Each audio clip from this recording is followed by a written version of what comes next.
구독과 좋아요는 사랑입니다. 여러분 반갑습니다. 서목사의 말씀 창고의 서목사입니다. 오늘은 누가복음 2장 41절에서 52절 말씀입니다. 오늘 말씀은 예수님의 몇 안 되는 어린 시절의 기록이 기록되어 있습니다. 예수님께서 12살이 되던 그 해에 어떤 일이 일어났는지 오늘 말씀을 통해서 알아볼 수 있습니다. 예수님께서는 율법학자들과 토론하셨습니다. 그리고 하나님의 일들을 어렸을 때부터 감당하는 모습을 보게 됩니다.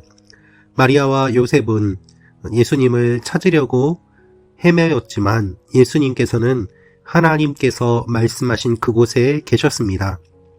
오늘 이 말씀을 통하여서 우리에게 주시는 하나님의 마음을 함께 묵상해 보기를 원합니다. 41절, 42절 말씀입니다.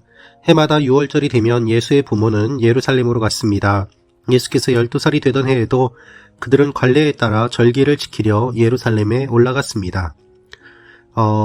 이 말씀을 보면은 관례에 따라 절기를 지키러 예루살렘에 올라갔다고 기록되어 있습니다.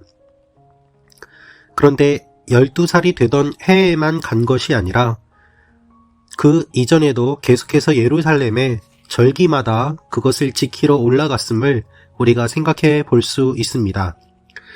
예수님께서 12살이 되던 해에 이 사건이 기록되어 있는 이유는 예수님께서 12살이 되던 그 해에 율법학자들과 논쟁을 하셨기 때문입니다. 그 이전에도 성전에는 갔지만 논쟁을 하지는 않으셨던 것이죠. 그 이유가 있습니다. 유대인들은 12살을 기준으로 논쟁이 가능했기 때문입니다. 그런데 여기에서 문제가 생겼습니다. 기간이 끝나 부모는 집으로 돌아가는 길이었는데 예수님은 예루살렘만 남아 있었던 것이죠. 왜 예수님이 없는 것을 부모가 알지 못했는가? 제가 어렸을 때부터 이 말씀을 묵상하면서 그런 고민들을 하게 되었었는데요. 자료를 찾아보면은 남자와 여자가 따로 이동을 하기도 하였고 또한 많은 사람들이 이동을 하였기 때문에 마리아는 요셉과 함께 있을 것이라고 생각을 하였고 요셉은 마리아와 함께 있을 것이라고 생각을 하였기 때문입니다. 그래서 일행 속에 있으리라고 생각하고 하룻길을 가다가 그제서야 찾기 시작했던 것이죠. 그런데 찾지 못하자 다시 예루살렘으로 되돌아갔습니다. 46절 말씀입니다. 3일이 지나서야 그들은 성전뜰에서 예수를 찾게 됐습니다. 그는 선생들 가운데 앉아서 이야기를 듣기도 하고 묻기도 하고 있었습니다.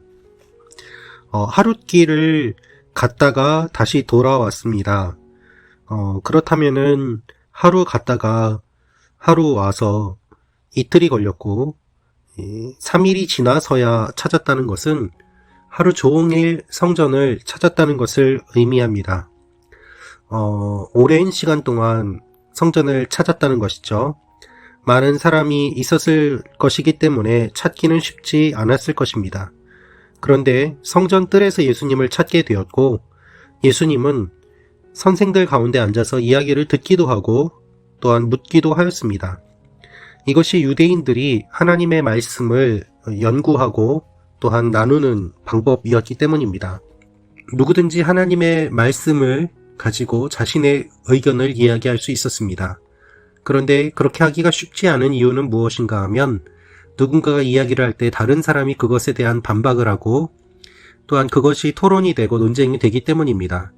따라서 하나님의 말씀을 바르게 연구하고 오랫동안 연구하고 많은 지식을 갖지 않고서는 그러한 토론에 참여할 수 없었기 때문에 많은 사람들이 누구나 할 수 있지만 누구나 다 참여하지는 못하는 그러한 상황이었습니다.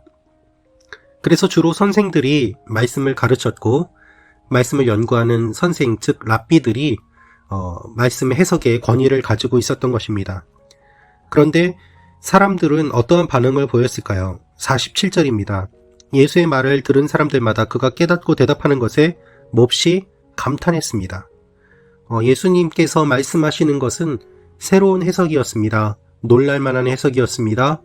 그리고 무엇보다도 성경적이었습니다. 그래서 사람들은 감탄했던 것입니다. 그런데 그 부모의 반응은 어떻습니까? 48절입니다. 그 부모는 예수를 보고 놀랐습니다. 그래서 그의 어머니가 말했습니다. 얘야, 왜 우리에게 이렇게 했느냐? 내 아버지와 내가 얼마나 걱정하며 찾았는지 모른다. 사람들은 감탄했지만 마리아는 예수님을 책망하는 듯한 이야기를 합니다. 마리아가 예수님에게 이렇게 이야기를 했을 때 예수님은 이렇게 이야기를 합니다. 49절입니다. 그러자 예수가 말했습니다. 왜 나를 찾으셨습니까? 내가 마땅히 내 아버지의 집에 있어야 하는 줄 모르셨습니까? 예수님께서는 내 아버지의 집에 있어야 하는 줄 모르셨습니까? 라고 이야기를 하셨습니다. 원어를 보면은 내 아버지의 집이라는 말에 집이라는 표현은 기록되어 있지 않습니다. 원어의 의미를 보면은 예수님께서 말씀하신 것은 사람들을 의미합니다. 나의 아버지의 사람들 속에, 나의 아버지의 것 속에 내가 있어야 됨을 알지 못합니까? 예수님께서는 건물로서의 집을 말씀하신 것이 아니라 사람들이 하나님이 거하시는 성전임을 이미 알고 계시고 말씀하고 계십니다. 그래서 내 아버지의 사람들은 곧 내 아버지의 집이 되는 것이죠. 그래서 예수님께서는 이것을 마리아에게 이야기를 하였습니다. 하지만 그들은 예수가 하는 말을 깨닫지 못했습니다. 여러분, 들어도 깨닫지 못하는 경우가 많이 있습니다. 그것은 말하는 사람의 책임만이 아닙니다. 듣는 사람의 수준의 책임도 분명히 있습니다. 하나님과 우리와의 대화는 어떨까요? 하나님의 책임은 없습니다. 하나님의 말씀을 듣는 우리의 수준의 책임이 있는 것입니다. 그렇다면 하나님께서 말씀하실 때 우리는 어떠한 반응을 보여야 되겠습니까? 하나님이 하시는 일을 깨닫지 못하고 하나님이 말씀하시는 것을 깨닫지 못하고 알아듣지 못하는 우리들은 어떻게 해야지 될까요?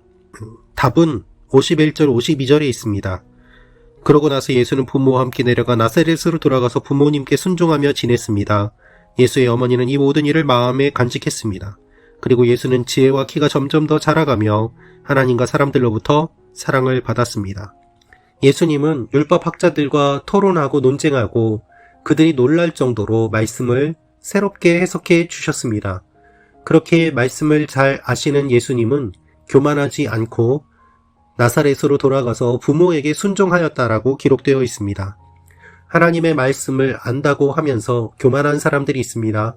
하나님의 말씀을 전한다고 하면서 목이 곧은 사람들이 있습니다. 그러나 예수님께서는 전혀 그렇게 하지 않으셨습니다. 예수님은 부모님께 순종하며 지냈습니다.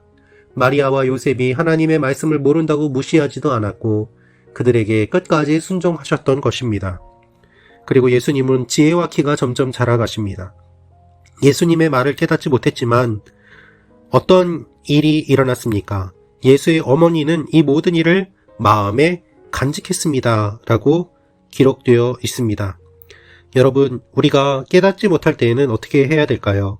마음에 간직해야 됩니다. 마음에 간직한다는 것은 마음에 새기는 것을 의미합니다.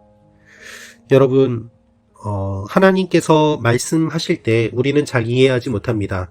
그러면 어떻게 해야 될까요? 마음에 새겨야 됩니다. 마음에 새기기 위해서 구체적으로 어떻게 해야 될까요? 여러분, 일기를 쓰시고 큐티 노트를 만드시기를 권해드립니다.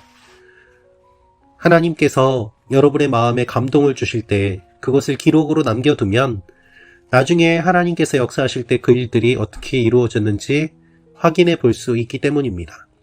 마음에 새기기 위해서는 먼저 글로 남겨야 됩니다. 그것을 보면서 우리는 계속해서 마음에 새기게 되는 것이죠. 하나님의 말씀을 마음에 새기는 여러분과 제가 되기를 원합니다. 하나님의 뜻을 이해하지 못할 때, 하나님의 말씀을 이해하지 못할 때, 이해하지 못해도 괜찮습니다. 그것을 그대로 마음에 새기십시오. 언젠가는 알게 될 날이 올 것이기 때문입니다. 하나님을 믿고 나아갈 때 하나님의 말씀이 성취되는 것들을 경험하게 됩니다. 오늘 하루가 바로 그와 같은 날들이 되기를 기도합니다. 여러분과 저의 삶 가운데 하나님이 놀랍게 말씀하시고 역사하시고 이끌어 가실 것입니다. 기도하겠습니다. 아버지 하나님, 하나님을 다 깨닫지 못하고 말씀을 다 깨닫지 못합니다.